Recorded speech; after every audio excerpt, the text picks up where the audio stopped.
కేవలం శత్రువుల గొప్పతనం చెప్పుకోవడం కాదు, మన పక్షాన ఉన్నటువంటి యోధుల గొప్పతనాన్ని కూడా గుర్తించాలి అని అర్జున విషాద యోగంలో 15, 16, 17, 18 శ్లోకాలు చెప్తాయి. ఈరోజు మనము అర్జున విషాద యోగంలో 18వ శ్లోకం తెలుసుకుందాం. ద్రుపదో ద్రౌపదేయాశ్చ సర్వశః పృథివీపతే సౌభద్రశ్చ మహాబాహుః శంఖాన్ దద్ముః పృథక్ పృథక్. పాండవుల పక్షంలో ఒక్కొక్కరిగా శంఖాలను పూరించారు అని చెప్తూ, వాళ్లే కాకుండా ద్రుపదుడు, ద్రౌపది కుమారులైనటువంటి ఉప పాండవులు, మహాబాహువులు కలిగినటువంటి అభిమన్యుడు, సేనలో ఉండేటువంటి మిగతా వాళ్ళందరూ కూడా ఒక్కొక్కరుగా శంఖాలను పూరించారు అని చెప్పి ఈ శ్లోకం యొక్క భావం. ఇప్పుడు శ్లోకాన్ని 4 పాదాలుగా విభజిస్తూ 4 పాదాల్లో శ్లోక ఉచ్చారణ ఏ రకంగా ఉండాలో తెలుసుకుందాం. మొదటి పాదంలో 3 సంయుక్తాక్షరాలు వచ్చాయి, 4 దీర్ఘాక్షరాలు వచ్చాయి. శ్లోకంలో మొదటి అక్షరమే సంయుక్తాక్షరం వచ్చింది. తర్వాత ద్రౌపదేయాశ్చలో ద్రౌ ఒకటి, ష తాళవ్య షాకి చా ఒత్తొచ్చింది.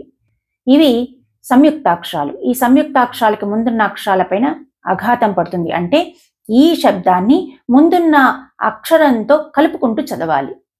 ద్రుపదో ద్రౌపదేయాశ్చ అని చదవాలి. ఇక రెండవ పాదంలో సర్వశః పృథివీపతే, దీనిలో ఒక సంయుక్తాక్షరం వచ్చింది, ఒక విసర్గ వచ్చింది, 2 దీర్ఘాక్షరాలు వచ్చాయి, ఒక మహాప్రాణాక్షరం వచ్చింది. సర్వశఃలో రాకు వావొత్తు సంయుక్తాక్షరం అది.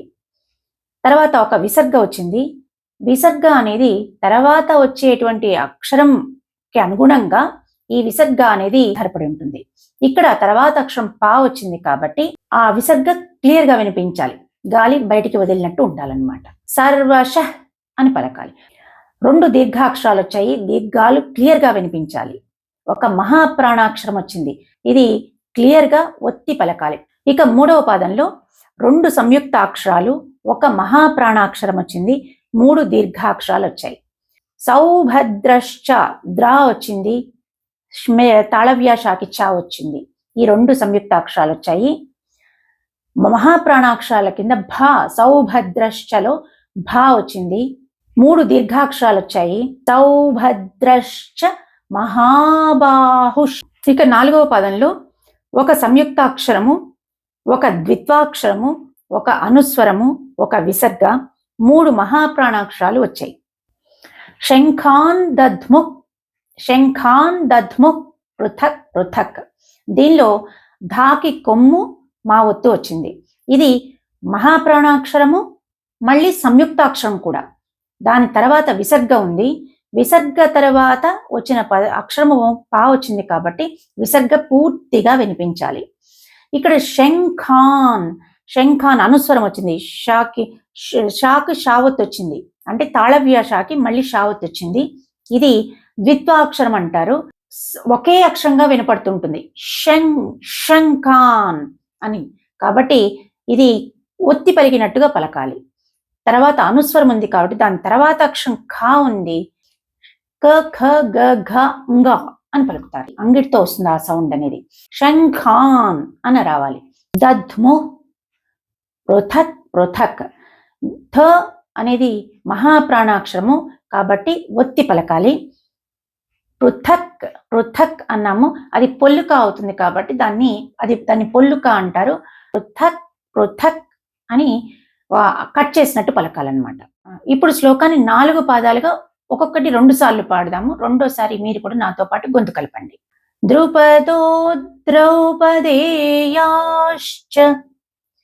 ద్రుపదో ద్రౌపదేయాశ్చ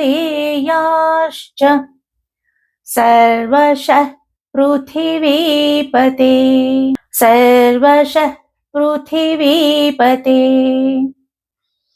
సౌభద్రశ్చ మహాబాహు, సౌభద్రశ్చ మహాబాహు శంఖాన్ దద్ముః పృథక్ పృథక్, శంఖాన్ దద్ముః పృథక్ పృథక్. ఇప్పుడు మొత్తం శ్లోకాన్ని అందరం కలిసి ఒక్కసారి పాడదాం. ద్రుపదో ద్రౌపదేయాశ్చ సర్వశః పృథివీపతే సౌభద్రశ్చ మహాబాహుః శంఖాన్ దద్ముః పృథక్ పృథక్. ఈ శ్లోకం మనకి చెప్పేది ఏంటంటే కేవలం శత్రువుల బలాన్ని చూసి భయపడడం కాదు, మన బలాన్ని కూడా చూసుకొని ధైర్యం తెచ్చుకోవాలి అనేది ఈ శ్లోకం వల్ల తెలుస్తోంది.